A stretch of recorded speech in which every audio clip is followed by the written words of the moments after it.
শিবানন্দ ভক্তদের মঙ্গল চিন্তায় সদাই মগ্ন। সংসারের গৃহী মানুষগণ সাংসারিক চিন্তায় সর্বদা ব্যস্ত থাকে। বর্তমান কলিযুগ কপটতায় ভরপুর, সমস্ত কিছু ভেজালে পরিপূর্ণ। এই কপটতা এবং ভেজালের জ্বালায় সাংসারিক মানুষগণ বিভ্রান্ত। একটু অধ্যাত্ম চিন্তার দ্বারা কিভাবে অগ্রসর হবে ভেবে পায় না। বিদ্যাপহারক অধ্যাত্মবাদীদের কপট ছলনায় তারা বিপদে পরিচালিত হয়। তাতে এদের শান্তি তথা মুক্তি লাভের আশা দুরূহ। তাই সত্যিকারের সদ্গুরু এই দুনিয়াতে অত্যন্ত অমিল। অতীতে হয়তো দু একজনের সন্ধান পাওয়া যায়। সে গুরু হবেন কামনাহীন, যশহীন, স্বার্থহীন, সত্যবাদী, ক্রোধহীন, আবেগহীন, সুস্বাদু খাদ্যের প্রতি লোভহীন, পোশাক পরিচ্ছদ হবেন অতি সাধারণ, কোন দান যিনি গ্রহণ করেন না, সুখে দুঃখে যিনি নির্বিকার। কিন্তু সেই গুরু কোথায়? সাধারণ মানুষ তার খোঁজ পাবে কোথায়? এই প্রশ্নটার অবতারণার একটা কারণ আছে। বিভিন্ন ভক্তের মধ্যে একটা প্রশ্নের উদয় হয়। প্রার্থনা হলো, শিবানন্দ বাবার নামে লাখ লাখ কার্ড বিলি করা হচ্ছে কেন? এই প্রসঙ্গে বলতে বাধ্য হচ্ছে যে সাধারণ মানুষ কপট অধ্যাত্মবাদীদের মোহমায়ে পড়ে তারা সত্যিকারের মহাপুরুষ তথা সদ্গুরুর সন্ধান পায় না। ভেজাল জিনিস খেতে খেতে আমরা যেমন আসল জিনিসের স্বাদ পাই না, বা স্বাদ পেলেও তা হজম করতে পারি না, বিভিন্ন ব্যাধিতে আক্রান্ত হই। এই ব্যাধি পরবর্তী জীবনে নিয়ে আসে অকাল মৃত্যু।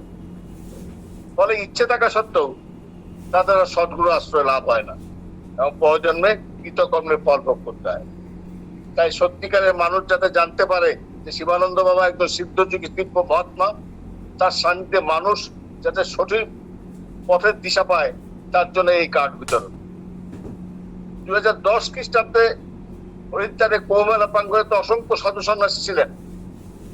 প্রথম শাহী স্নানের সময় যখন ঝড় বৃষ্টি শুরু হয়, তখন হরিদ্বারের মনীষী নিরঞ্জন মহারাজ, যিনি বাবাকে তাবু দিয়েছিলেন, বাবার কাছে ছুটে এসে অনুরোধ করেন, বাবা বারিশ রোখো, অর্থাৎ বৃষ্টি বন্ধ করে দাও।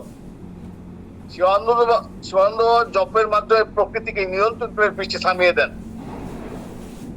প্রয়াগের 21 বর্গ কিলোমিটার এলাকার মধ্যে কিছু না কিছু বৃষ্টি হয়, কিন্তু 10নং সেক্টরে মৌরি প্রাঙ্গণে বৃষ্টি পুরোপুরি থেমে যায়, যে তাঁবুতে বাবা ছিলেন। আবার 15-16 ফেব্রুয়ারি ভয়ঙ্কর ঝড় বৃষ্টি আসার পূর্বে বাবার তাঁবুর উপর পলিথিনের আচ্ছাদন দিয়ে দেন। আচ্ছাদন দেওয়া শেষ হওয়া মাত্র বিশাল ঝড় বৃষ্টিতে সারা মেলা প্রাঙ্গণ জলে জলময় হয়ে যায় এবং বিভিন্ন তাঁবু পুড়ে যায়। মেলা প্রাঙ্গণে তখন সাধু সন্ন্যাসী এবং সাধারণ ভক্তদের দুরবস্থা অকল্পনীয়। প্রথম শাহী স্নানের সময় বাবার বৃষ্টি থামানোর কথা বিভিন্ন সাধু সন্তদের কানে পৌঁছে গিয়েছিল। তারা অনেকেই বাবাকে ঝড় বৃষ্টি থামানোর জন্য অনুরোধ করতে থাকেন। ভারত সাধু সমাজ থেকেও ঝড় বৃষ্টি বন্ধ করার জন্য ফোনের মাধ্যমে অনুরোধ আসতে থাকে।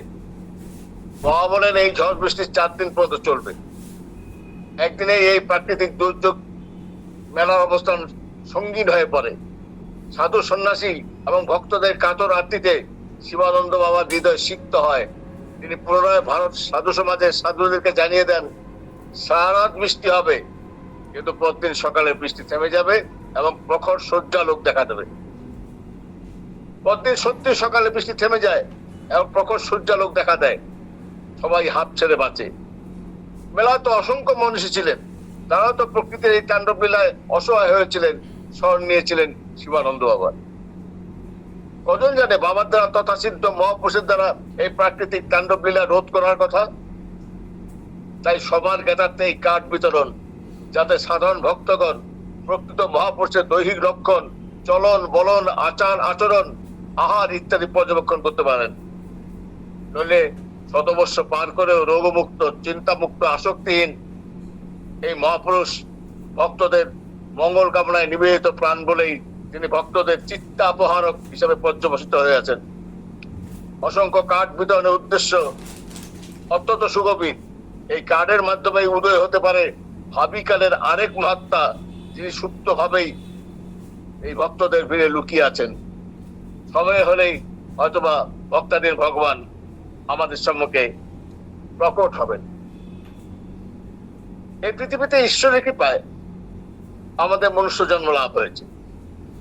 জন্মার পরেই আমরা সে কথা ভুলে যাই। এই দুনিয়ায় কেউ কাউকে দেখে না, কিন্তু এটা সত্যি কথা যে সকলকে দেখেন মাত্র একজন, যিনি আমাদের উপরে আছেন। পাথর, গাছ, মাটি, শিকল, লতা প্রত্যেকে বিশাল পর্বতকে আঁকতে থাকে।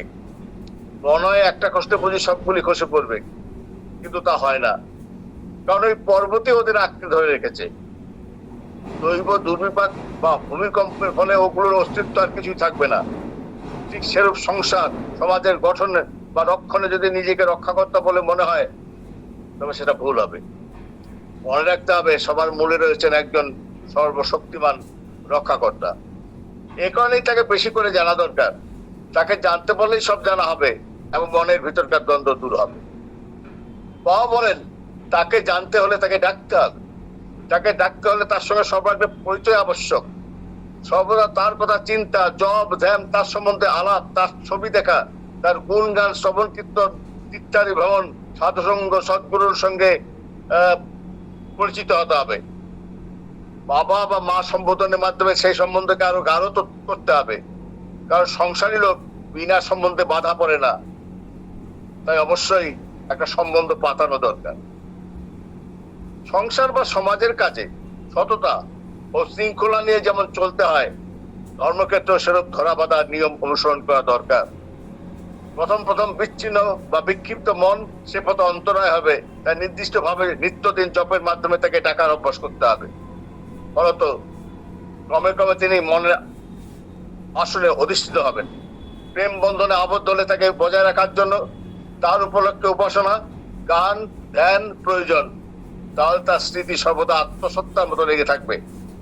মৃত্যুর অন্তিম মুহূর্তে তার মূর্তি অন্তর্দৃষ্টিতে ভেসে উঠবে। একেই বলে ভগবত প্রাপ্তি।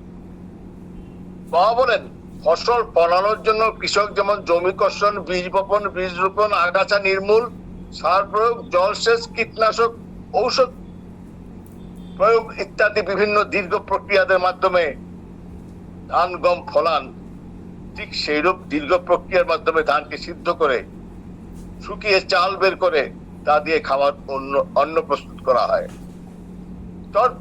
দীর্ঘ জপ তপের মাধ্যমে নিষ্কাম হয়ে আমি তুমি ভুলে গিয়ে পরমাত্মার সান্নিধ্য লাভ করাই আমাদের পরম মুক্তির পথ। আজকে এই পর্যন্ত থাক।